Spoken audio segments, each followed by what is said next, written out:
في حلقة أمس كان السؤال: 3 صور متتالية بدأت بفعل أمر واحد كل فما هي؟ كانت الإجابة الصحيحة الإخلاص والفلق والناس. واللي فاز معنا في هذه الحلقة الأستاذ نور الدين عطا عبد العليم. نور الدين عطا عبد العليم. والسؤال الجديد: ما هي الصورة التي تسمى بالعقود؟ هنشوف الإجابة الصحيحة وهنشوف من هو الفائز معنا في نهاية اللقاء كما تعودنا مع حضراتكم مشاهدينا الكرام. واحب اقول حاجة، ان احنا من النهاردة ان شاء الله احنا دايما استاذنا واي ضيف بيشرفنا وهم فوق رؤوسنا جميعا، ولكن احنا هنقول من باب التواصل مع حضراتكم، من باب المشاركة ودايما الحوار مع حضراتكم جميعا في كل مكان.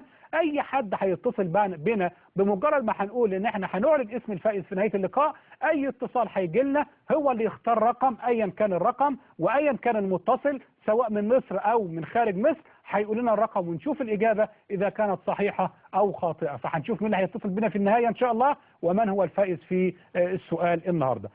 سيتسلم الجائزه مشاهدينا الكرام نيابه عن الاستاذ نور الدين عطا عبد العليم عمه علاء فاروق محمود ابراهيم. يتفضل معنا ونقول له اهلا وسهلا. اهلا بحضرتك وشكرا جزيلا. وبنشكر قناه الرحمه، ربنا يبارك فيك. مجهود كبير بتوصل لاماكن كثيره، توصل لقريه بني محمد بمحافظه اسيوط مركز ابنوب.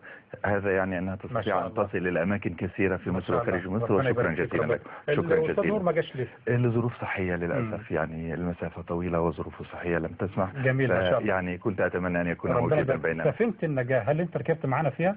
الحمد لله رب العالمين. ربنا يبارك فيك. الحمد لله. شكرا جزيلا. شكرا جزيلا. السلام عليكم. الف سلام.